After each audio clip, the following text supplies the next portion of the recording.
If you ever see a scarecrow that breathes when the wind is still, run. It isn't there to scare crows. It's there to feed. Deep in the farmlands outside Hollow Creek, they say the skin scarecrow watches the fields long after harvest. Locals whisper it wasn't built, it was grown. Elias Crane, a struggling farmer, found a burlap sack nailed to a wooden cross one morning, standing in the middle of his cornfield. It hadn't been there the night before. The sack was wet, darkened with something thicker than rain. He thought it was some cruel prank by the neighboring teens. He burned it that evening, but the next morning it was back. This time, the sack had eyes, stitched on buttons, mismatched and uneven.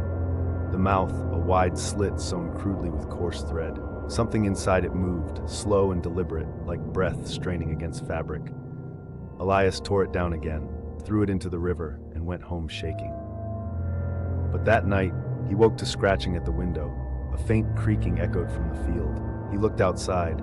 The scarecrow was standing again, closer to the house, its head tilted, the stitched mouth now smiling. By morning, the corn was flattened in a perfect circle around it. The soil was damp, slick with something red. He found scraps of clothing buried in the dirt, human clothing. He tried to leave town, but the roads were blocked by thick fog, unnatural for summer. Every turn led him back to the farm, the scarecrow always closer. On the third night, the wind howled.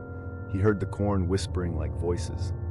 Through the field, the scarecrow moved, dragging its wooden cross like bones grinding against earth. The stitched mouth gaped open, the sound of wheezing breath rising from inside. Elias grabbed his shotgun and fired. The sack burst open. What spilled out wasn't straw, it was flesh. Strips of it, faces pressed together, still twitching, stitched at the seams like a quilt of screaming mouths. Then he heard one of them whisper his name. He stumbled back in horror, tripping into the mud, into dozens of buried faces just beneath the surface. They were all stitched shut. The scarecrow's wooden frame fell upon him, the nails digging deep, threads coiled around his throat, pulling tight as he gasped, the burlap wrapping over his face like a second skin.